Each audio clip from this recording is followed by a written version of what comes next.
Se-young glanced at her watch. 1:05 a.m. The platform stretched out before her like an empty cavern, humming with the low buzz of tired fluorescent lights. They flickered in uneven intervals, throwing shadows across the tiled floor. The air was heavy, tinged with damp concrete and the faint stench of rusted metal. She pulled her coat tighter, wishing she hadn't stayed so late at her study group. A distorted announcement broke the silence. The last train will arrive shortly. Please do not remain on the platform beyond this hour. The mechanical voice cracked, stuttered, and then cut out with a sharp click, as if the system itself had lost the will to speak. Moments later, the train glided into the station. Its arrival was eerily quiet, the screech of its doors the only sound. She stepped inside. The car was nearly empty. Nearly. At the far end stood a lone woman. She was dressed in a flowing white hanbok, the fabric impossibly clean, her long black hair spilling forward to cover her face. She didn't move, didn't sway with the rhythm of the train. She simply stood there, perfectly still, like a statue someone had forgotten. As the train jerked forward, the lights dimmed to a sickly pulsing glow. The tunnel swallowed them whole. Se-young gripped the safety pole, her breaths shallow. The car felt colder, the air thick with something she couldn't name. Then, the woman lifted her head. Her face was pale, waxy, drained of life, and her eyes two black, reflective voids fixed on Se-young with suffocating weight. A chill rushed down her spine. She wasn't alone. The woman drifted forward, soundless, the hem of her hanbok brushing against the floor. And when she finally spoke, her whisper rattled against the steel walls. "Why are you alone?" Chapter 2. Se-young's heart thundered in her chest, echoing louder than the rattle of the train. The sterile air of the car had shifted, thickening with something unseen, something pressing against her lungs. She tried to steady herself, but her voice fractured as soon as it left her throat. I missed my stop," she whispered, barely audible, each word trembling. "I'll get off soon." Her excuse felt flimsy, like paper dissolving in rain. The woman didn't blink. She didn't shift. Instead, she began to glide forward, her hanbok trailing behind her like pale smoke. The train's overhead lights flickered, buzzing erratically. Each flash threw the woman's face into sharper relief. Her skin, porcelain pale, seemed to glow faintly in the darkness, while bruised shadows circled her hollow eyes. Those eyes weren't eyes at all. They were deep wells, mirrors to nothingness. Yet still they pulled at Se-young's soul, as if they recognized her from a place beyond memory. Instinct took over. Se-young lunged for the door at the end of the car, gripping the handle with white knuckles. She yanked once, twice, nothing. It was sealed shut as if welded. A sick dread flooded her stomach. She pressed her forehead against the cold glass, praying for the sight of another platform, anything familiar.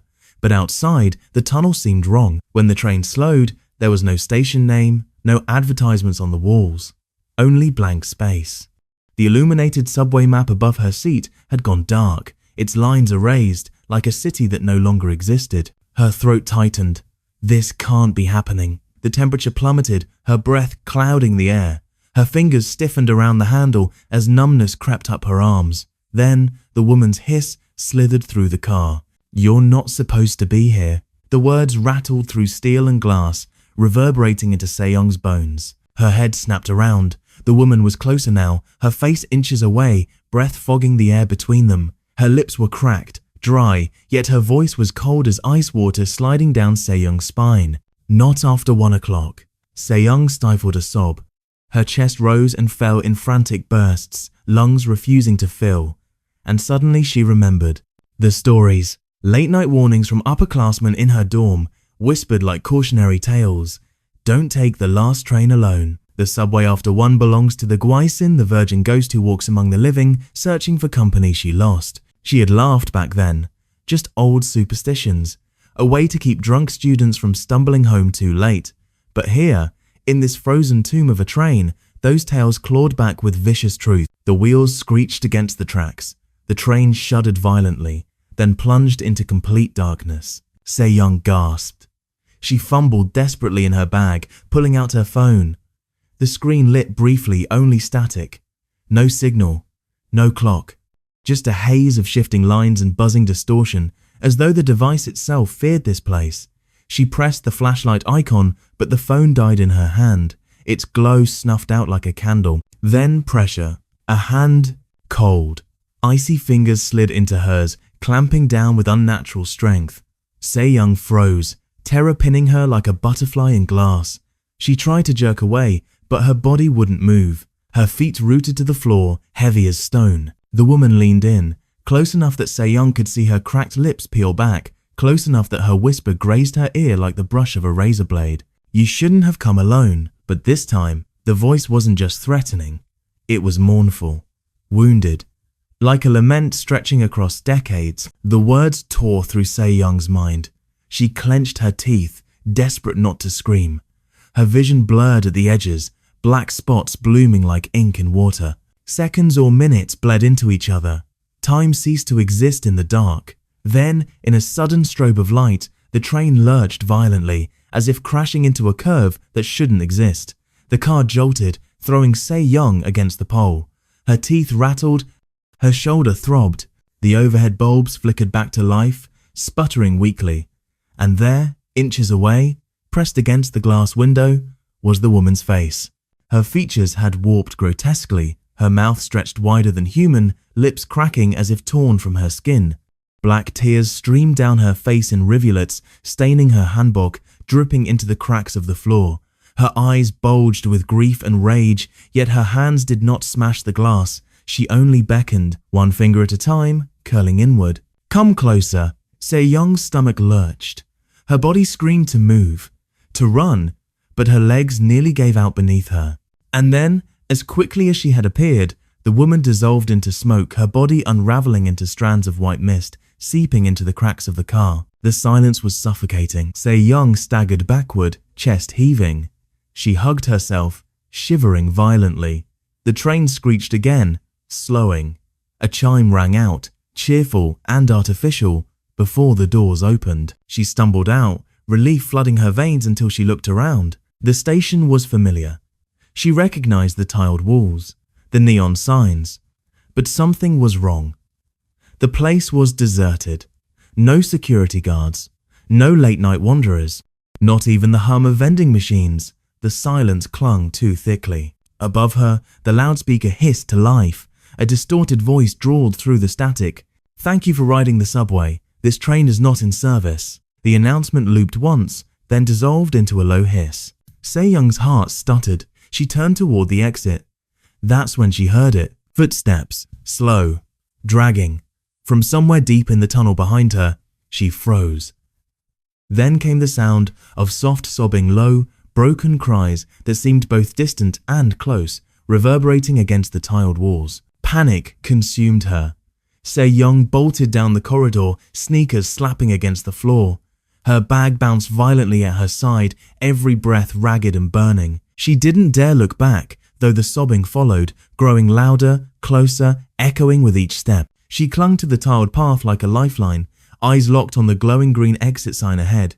Her vision tunneled. Just make it out. Just get out. At last, she burst into the open air. Neon lights from nearby convenience stores stung her eyes.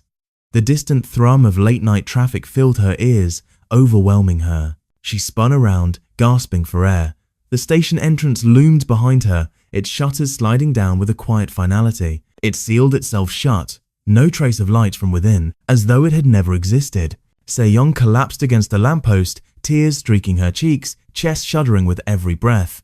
Yet even as relief washed over her, one thought lingered, burrowing deep into her mind. She had escaped.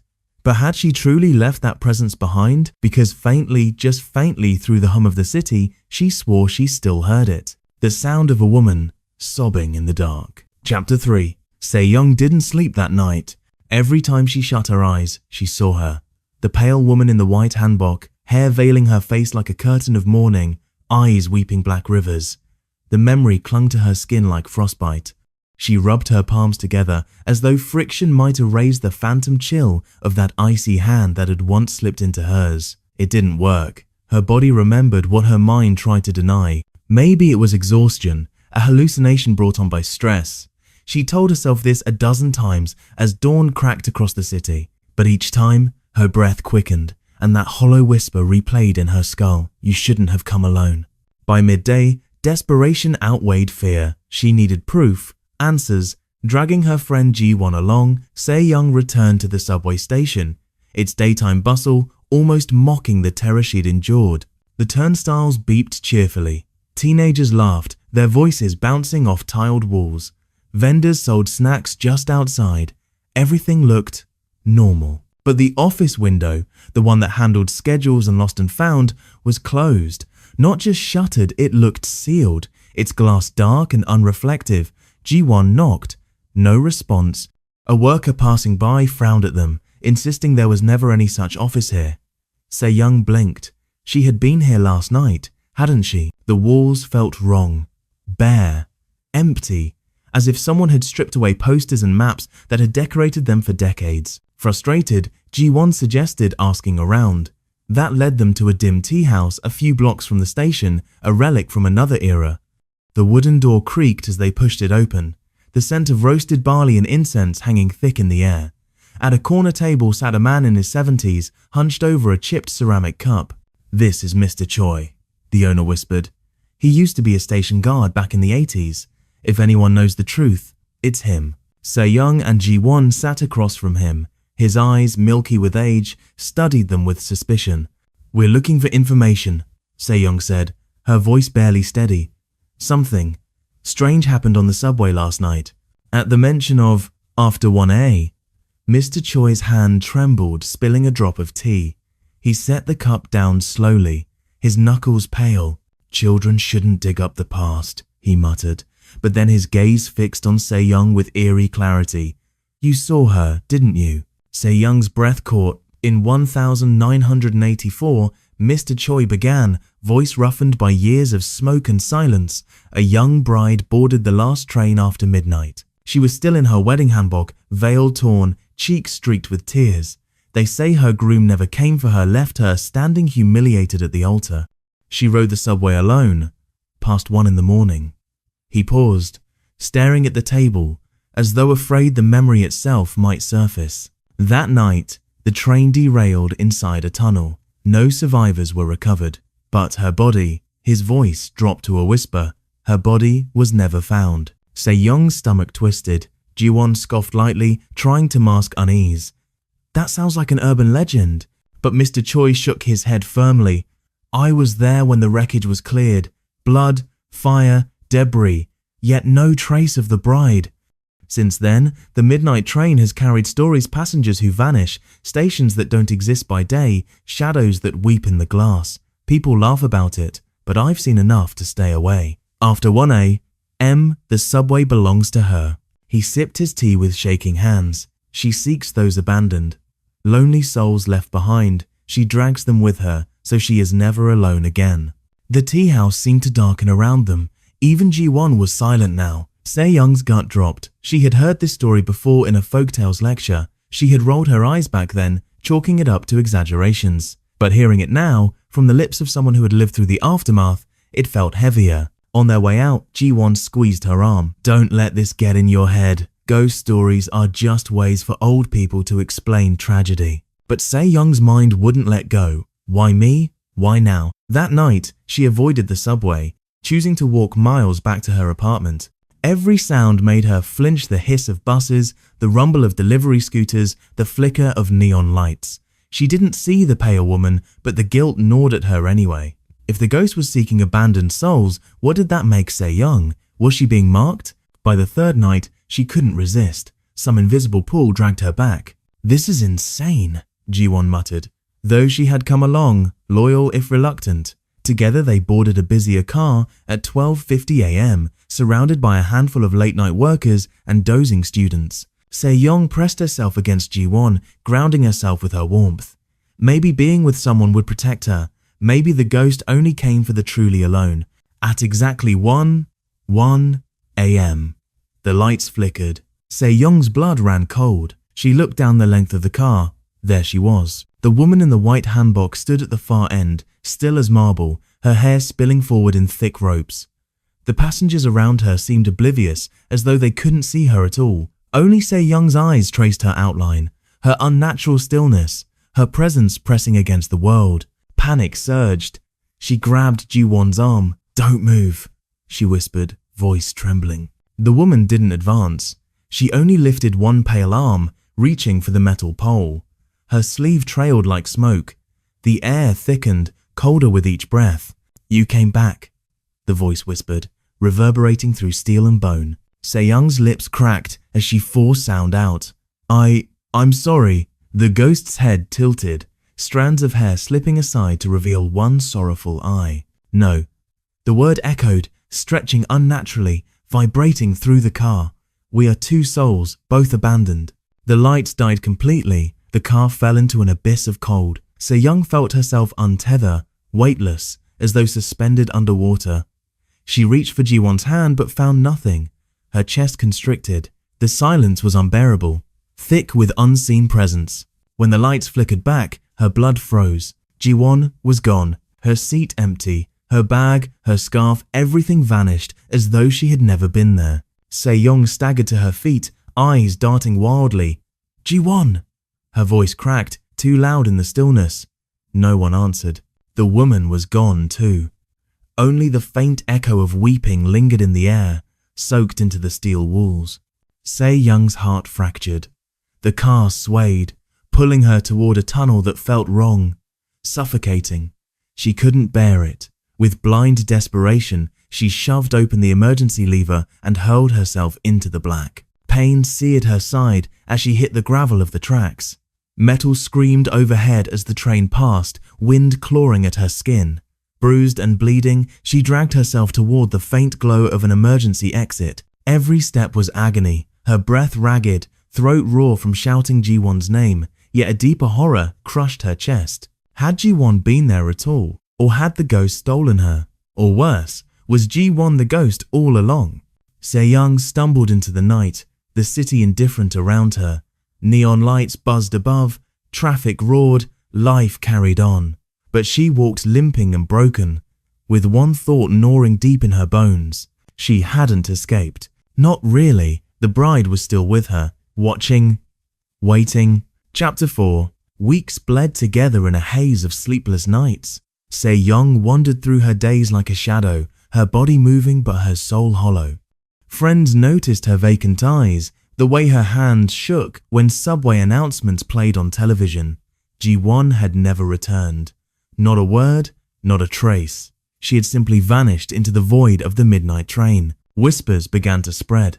Workers murmured of a cenotaph hidden deep in one of the tunnels, a stone seat carved into the wall, where candles sometimes appeared without explanation. Some claimed they heard a girl crying down there, her voice breaking in endless loops of grief. Few believed it outright, but everyone avoided that line after midnight. Se-young could not avoid it. One rainy evening, she returned to the old guard. Her hair was unkempt, her cheeks hollowed. She begged for answers, for something to make sense of the nightmare. The old man stared at her for a long while before sighing. "There is one detail I never told you," he rasped. "The ghost? She will never rest until she finds someone to replace her. Someone willing or unwilling to sit in that seat forever. That is why your friend vanished. The bride does not take by chance. She takes what she needs." The truth hit Se-young like a blade. Ji-won hadn't simply disappeared. She had been claimed because Se-young refused to stay. The guilt burned deeper than any wound. That night, she made her decision. At 12:57 a.m., Se-young stood on the empty platform. Her palms were slick with sweat, her knees trembling. Yet her resolve anchored her feet. When the clock above the track struck 1, the train arrived silent, as though summoned just for her. She boarded the empty car. The doors sealed shut. No lights, no breeze, only the low hum of the train cutting through the abyss. Then footsteps, soft, dragging, echoing behind her. The woman appeared, translucent, her hanbok glowing faintly like mist. Her hair drifted as though underwater. "Why have you come?" she asked, voice trembling between sorrow and rage. Se-young swallowed, forcing the words out. "To bring her back." For a moment, the ghost's face twisted pain, love, longing tangled together, but then her lips curled into something cruel. "You must stay. Replace her." The weight of those words pressed into Se-young's chest. She understood now. Ji-won had been taken because she had tried to escape. The bride's curse required balance one soul for another. Tears welled as she whispered, I'm sorry. The lights died. The car plunged into suffocating darkness. Cold fingers rested on her shoulder, firm and unrelenting. Shapes swirled in her vision. Ji-won, smiling faintly at a station exit, arms open. The train screeched to a halt. Doors slid open. Neon lights spilled in. Ji-won stood there, blinking, alive, surrounded by a mourning crowd. But just behind her, in the corner of Se-young's vision, a shadow lingered, a woman in white, hair loose, smiling faintly. Se-young did not move. The doors closed. The train pulled away, its ghostly shriek echoing into the tunnels. At dawn, the old guard found the car empty, silent. On the seat lay a single white ribbon, frayed at the ends, tied neatly into a bow. And later that day, Ji-won stepped off the train, dazed, weaving through the commuter crush.